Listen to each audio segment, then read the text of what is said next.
میں سمجھتا ہوں کہ بہت ساری مشکلات سے پاکستان گزرا ہے اور اب بھی گزر رہا ہے، لیکن اس میں مایوسی کی کوئی بات نہیں ہے، اور اس میں عزم اور حوصلے کی ضرورت ہے، اور جو لوگ پاکستان کی قیادت کر رہے ہیں ان میں یہ حوصلہ اور عزم موجود ہے۔ میں نے وزیر اعظم صاحب کی تقریریں ایک دو اسی سلسلے کی سنی ہیں، اور میں یقین رکھتا ہوں کہ اللہ تعالیٰ ضرور اس قوم کو اس اقتصادی بھنور سے نکالیں گے، اور انشاءاللہ تعالیٰ پاکستان باعزت آزاد ملک کی حیثیت سے قائم و دائم رہے گا۔ لیکن رات کو ملٹری اکیڈمی کاکول میں جو آزادی پریڈ ہوئی وہ بھی ایک بہت شاندار پریڈ تھی، اور اس میں جو خطاب تھا آرمی چیف صاحب کا، چیف آف آرمی اسٹاف کا، وہ بھی بہت معنی خیز اور پرعزم الفاظ سے بالکل گوندا ہوا تھا، اور وہ اس نے انسپائر بھی کیا لوگوں کو، اور میں سمجھتا ہوں کہ یہ ایک ایسا مرحلہ ہے جس میں حکومت اور آرم فورسز اور باقی جو سیاسی جماعتیں ہیں وہ اس بات کا احساس رکھتی ہیں کہ ہمیں مل جل کر اپنے ملک کو اپنے پاؤں پر کھڑا کرنا چاہیے، اور جو یہ دقتیں پیش آ رہی ہیں انہیں حل کرنے کے لیے آپس میں بیٹھ کر کوئی اقتصادی پیکج پر اتفاق رائے کرنا چاہیے، اور اس پر پھر عمل درآمد بھی کرنا چاہیے۔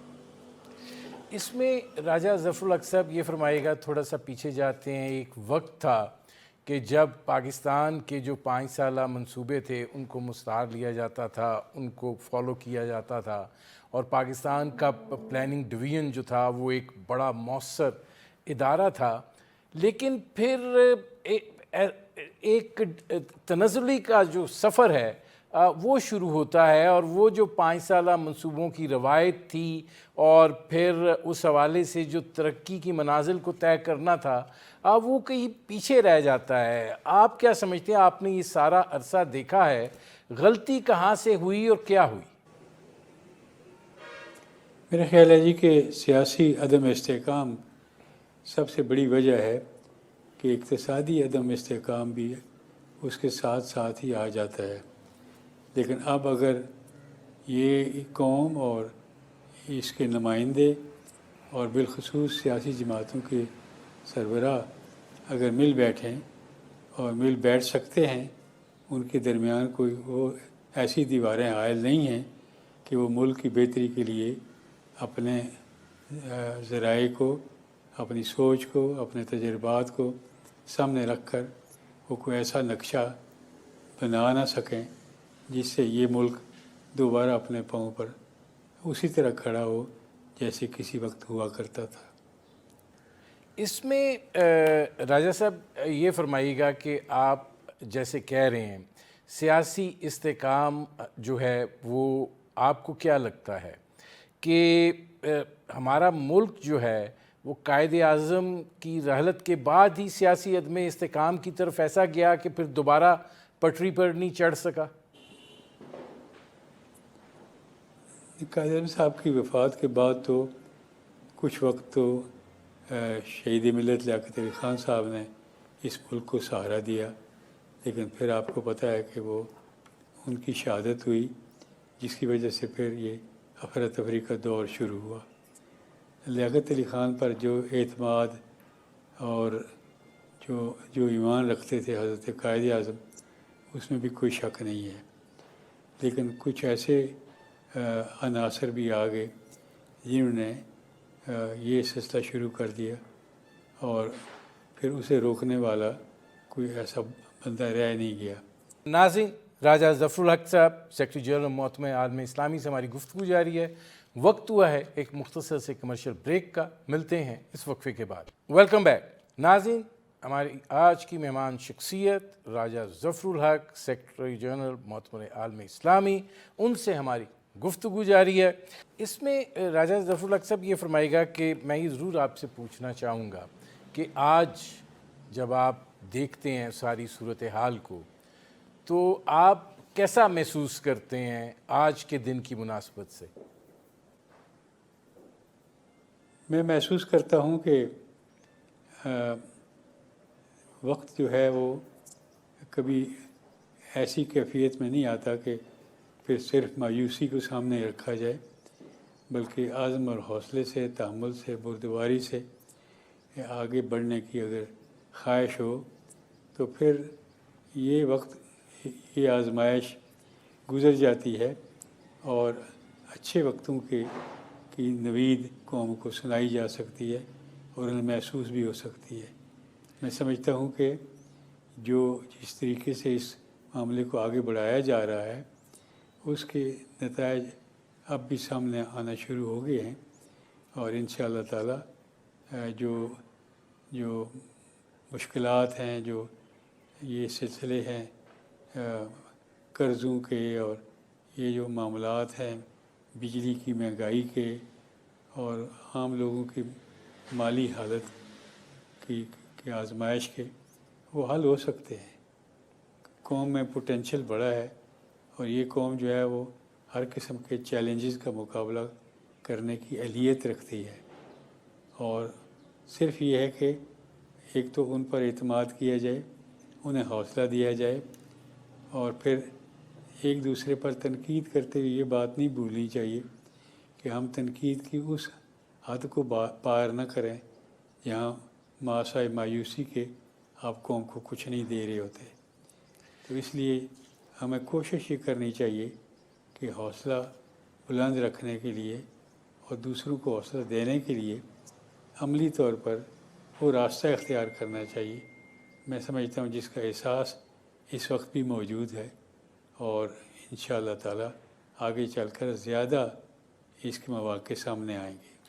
اچھا، اس میں رائے صاحب یہ فرمائیے گا کہ آپ جس سیاسی توازن کی بات کر رہے ہیں، آج پاکستان کی سیاست جو ہے اس میں اختلاف کی سیاست ہوا کرتی تھی، اور ظاہر ہے اس اختلاف میں شدت بھی آتی تھی، لیکن اس نوعیت کی صورتحال پیدا نہیں ہوتی تھی کہ آپ ایک ایسی نہج پر پہنچ جائیں جہاں پر آپ دوسرے کو دیکھ کے چہرہ جو ہے وہ دوسری طرف کر لیں. اب معاملہ یہاں تک آن پہنچا ہے کہ سیاست جو ہے وہ نفرت میں تبدیل ہو گئی ہے. یہ جو ہمارا ایوولوشن ہے ایک ایسی سیاست سے موجودہ سیاست تک، اگر آپ کے تجربے کی بنیاد پر میں پوچھوں، آپ کو کیا وجوہات اور کیا محرکات دکھائی دیتے ہیں؟ محرکات تو میں نہیں سمجھتا کہ یہ کوئی بیرونی سازش ہے یا کوئی بیرونی ایجنٹ ہیں جو یہ کارروائی کر رہے ہیں. میں سمجھتا ہوں کہ اس قوم کو اتنا تجربہ ضرور ہو گیا ہے کہ اگر ہم نے اپنے پاؤں پر کھڑا ہونا ہے تو اپنے زور بازو سے ہم نے اپنا راستہ بنانا ہے، اور ہم نے ایک دوسرے کے ساتھ اس حد تک نہیں جانا کہ ہم نفرت کے اس منزل پر پہنچ جائیں جہاں سے واپسی ممکن نہ رہے. تو میں یہ سمجھتا ہوں کہ یہ کوئی زیادہ فاصلہ نہیں ہے جسے طے کرنا ممکن نہ ہو. لیکن آپ یہ نہیں سمجھتے کہ معاملات جو ہیں وہ اس حد تک انحطاط پذیر ہو چکے ہیں کہ اب آرمی چیف جیسی شخصیت بھی بار بار یہ بات کہہ رہے ہیں کہ اس ملک کو ڈیجیٹل دہشت گردی کا سامنا ہے، جو ماضی میں تو یہ صورتحال نہیں دکھائی دی، کیونکہ بدلتے وقت کے ساتھ، نئے تقاضوں کے ساتھ چیزیں تو بدلتی ہیں. ٹھیک ہے، حالات ایسے بن گئے تھے، اور کچھ ہمارے اڑوس پڑوس کے ممالک کا رویہ شروع سے ایسے رہا ہے، اور اس کے نتائج بنگلہ دیش نے بھی بھگتے ہیں، اور وہاں بڑی مارا ماری ہوئی، قتل و غارت بھی ہوئی. تو اب چند دن پہلے وہاں ایک انقلاب آیا، اور پھر اس کے بعد اب حالات اللہ تعالیٰ اس کو مزید بہتر کریں گے. لیکن میں یہ سمجھتا ہوں کہ آپ کو پتہ ہے کہ بھارت کے اندر ایک ایسا طبقہ موجود تھا جو یہ چاہتا تھا کہ پاکستان کو بننے سے ہی روکا جائے. تو آل انڈیا کانگریس کمیٹی کو انہوں نے خطوط بھی لکھے اور کہا کہ آپ یہ اس الگ ایک مسلمانوں کی حکومت کو کیوں تسلیم کر رہے ہیں، یہ آگے چل کر ہمارے لیے مشکلات پیدا کرے گی. تو پنڈت جواہر لال نہرو نے ان کو لکھا تھا کہ آپ گھبرائیے نہیں، یہ تھوڑے عرصے کے بعد یہ دوبارہ ہماری جھولی میں پکے ہوئے پھل کی طرح آن گرے گا. لیکن قوم کا جذبہ ایسا تھا اور ان میں تقویت، قائد اعظم صاحب کی قیادت اور پھر لیاقت علی خان کا وہ موقع دکھانا اور وہ حوصلہ پوری قوم کو دینا، میں سمجھتا ہوں اس کے بعد ان کے ساتھیوں نے بھی اس میں ہم سفر کو آگے رکھا. اور میں 1956 میں گورنمنٹ کالج لاہور میں پڑھتا تھا. تو اس وقت سردار عبدالرب نشتر جو مسلم لیگ کے صدر تھے وہ لاہور تشریف لائے اور ہم نے ان سے کوئی نوجوان ہم اکٹھے ہوئے اور ان کے سامنے ہم نے پھر یہ عہد کیا کہ ہم مسلم لیگ میں شامل ہونا چاہتے ہیں اور اپنا کردار ادا کرنا چاہتے ہیں. تو اسی دن شام کو انہوں نے موچی دروازے میں جلسہ کرنا تھا اور اس کی اجازت نہیں دی جا رہی تھی. تو وہاں انہوں نے اپنا شعر پڑھا کہ نیرنگی سیاست دوراں تو دیکھیے، منزل انہیں ملی جو شریک سفر نہ تھے. تو وہ آزمائش کا ایک بہت کڑا وقت تھا، لیکن وہ بھی گزر گیا اور سچ سچ ہوتا ہے.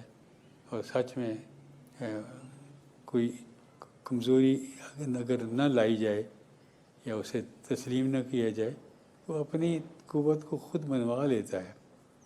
تو پھر بعد میں اچھا دور بھی آیا اور ہم نے دیکھا کہ یہ دور بدلتے رہتے ہیں. 1906 سے لے کر آج تک کافی اونچ نیچ اس قوم نے دیکھی ہے. دیکھیے راج صاحب مجھے ایک بریک لینا پڑ رہا ہے، میں واپس آتا ہوں. ناظرین، راجہ ظفر الحق صاحب سیکرٹری جنرل محتمہ عالم اسلامی سے ہماری گفتگو جاری ہے. وقت ہوا ہے ایک مختصر سے کمرشل بریک کا، ملتے ہیں اس وقفے کے. Welcome back. ناظرین، ہماری آج کی مہمان شخصیت راجہ ظفر الحق سیکرٹری جنرل محتمہ عالم اسلامی، ان سے ہماری گفتگو جاری ہے. راجہ صاحب یہ فرمائیے گا کہ ظاہر ہے کہ ہم نے ایک سفر تو طے کیا ہے اور آج ہم آپ جیسے کہہ رہے تھے کہ مایوس نہیں ہونا چاہیے، بہتری کی صورتحال ہو سکتی ہے، آپ مل بیٹھنے کی بات کر رہے تھے. آپ کو لگتا ہے کہ اس وقت جس طرح کے سیاسی چیلنجز کا ہمیں سامنا ہے، پہلے اس کی بات کر لیتے ہیں، جیسے بلوچستان کی جو کیفیت ہے، خیبر پختونخوا کی جو کیفیت ہے، اور پھر یہاں پر جو ایک نفرت کی سیاست کا غلبہ ہے، آپ کو کوئی اجتماعی سوچ جس کی آپ بات کر رہے ہیں اس کو ہوتی ہوئی کوئی دکھائی دیتی ہے؟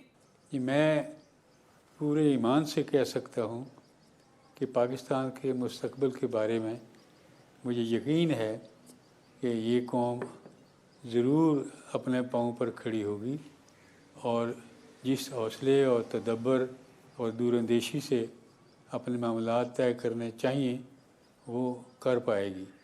لیکن اس کے لیے حوصلہ اور تحمل چاہیے اور اس میں نہ مایوس ہونے کی ضرورت ہے اور نہ ہتھیار ڈالنے کی ضرورت ہے. اور میں سمجھتا ہوں کہ اگر یہ احساس پیدا ہو جائے تو سب سے بڑا ہتھیار وہی ہوتا ہے جو قوموں کو اپنے پاؤں پر کھڑا کرتا ہے. راجہ ظفر الحق صاحب، اس وقت ہم ظاہر ہے 3 طرح کے مسائل میں الجھے ہوئے ہیں. دہشت گردی کا معاملہ جو ہے وہ ایک بہت سنجیدہ صورتحال جو ہے وہ درپیش ہے، اور چیف آف آرمی سٹاف نے بھی اپنی کل کی تقریر میں اس کا ذکر کیا اور اس کے بعد انہوں نے اس حوالے سے ایک وارننگ بھی دی. یہ جو سلسلہ ہے، آپ نے یہ سارا افغانستان کی ڈیولپمنٹ اور جو جنگ تھی وہ سارا منظرنامہ دیکھا ہے. آپ سمجھتے ہیں کہ پاکستان نے اہم مواقع پر کچھ ایسی غلطیاں کی جو اب ہمارے لیے دائمی امراض کا باعث بن گئی ہیں؟ دائمی امراض کوئی نہیں ہوتی، یہ ریئلائزیشن کی بات ہے. جب اس کا احساس ہو جاتا ہے تو مرض کی تشخیص ہوتی ہے اور پھر اس کا علاج بھی ہو سکتا ہے. ابھی میں تھوڑی دیر پہلے دیکھ رہا تھا کہ ایک انٹرویو جو ڈونلڈ ٹرمپ صاحب کا تھا، جو امریکہ کے سابق صدر ہیں اور اب پھر دوبارہ الیکشن لڑ رہے ہیں. انہوں نے کہا کہ عراق کے اوپر حملہ ایک بہانہ بنا کر کیا گیا کہ عراق کے پاس ویپنز آف ماس ڈسٹرکشن ہیں اور اس کے لیے ہمیں اس پر حملہ کرنا ضروری ہے. تو انہوں نے کہا کہ حملہ ہوا لیکن ویپن آف ماس ڈسٹرکشن تو نہ ملے، لیکن ایک اچھا خاصا ابھرتا ہوا اقتصادی طور پر، سماجی طور پر ابھرتا ہوا ملک جو ہے وہ تباہ و برباد ہو گیا، اور ابھی تک وہ اپنے پاؤں پر دوبارہ اس طریقے سے کھڑا نہیں ہو سکا جیسے وہ پہلے تھا.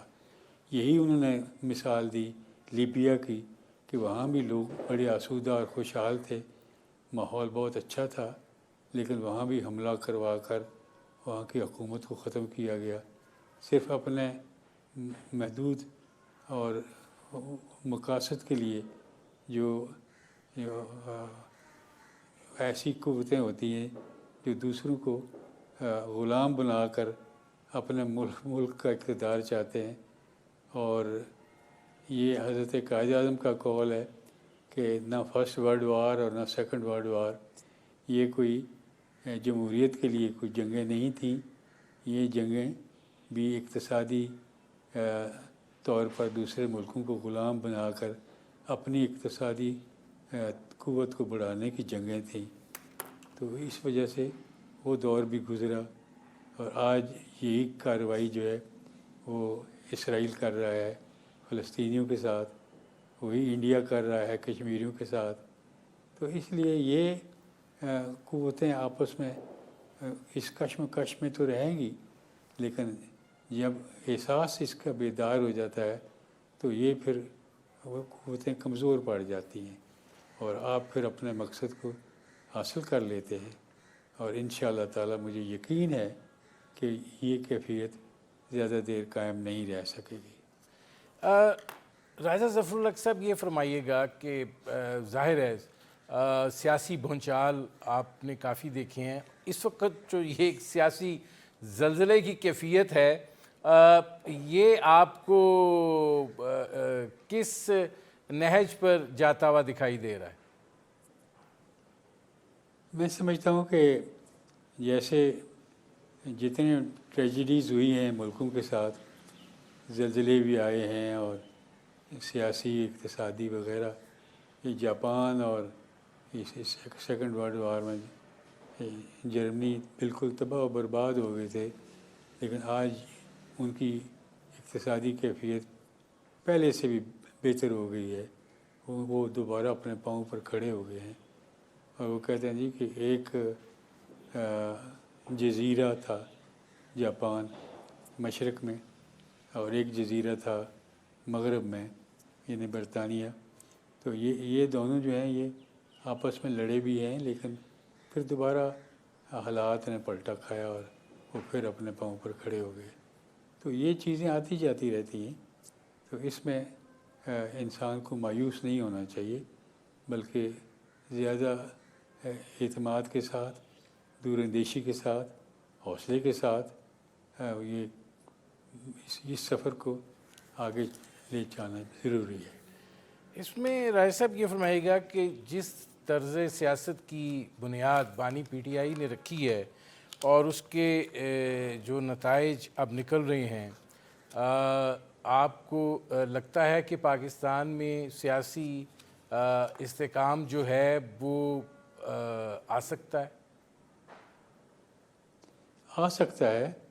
یہ تو ایک انتہا کی سیاست تھی نا، یہ سیاست تو نہیں تھی، لیکن ایک انتہائی پرتشدد قسم کا سلسلہ شروع ہو گیا تھا. تو میں سمجھتا ہوں کہ آہستہ آہستہ وہ بھی اپنے کمزوری کی طرف جا رہا ہے. تو انشاءاللہ تعالی یہ بھی ٹھیک ہو جائے گا. ہم کسی کی زندگی اور کسی کے مستقبل کے خلاف نہیں ہیں. ہم پاکستان کی زندگی اور پاکستان کے مستقبل کے خواہاں ہیں کہ وہ ٹھیک ہو جائے. تو انشاءاللہ تعالی ہمیں امید ہے اللہ تعالیٰ کی ذات پر، اپنی قوم کی صلاحیتوں کے اوپر، کہ یہ انشاءاللہ تعالیٰ ٹھیک ہوگا.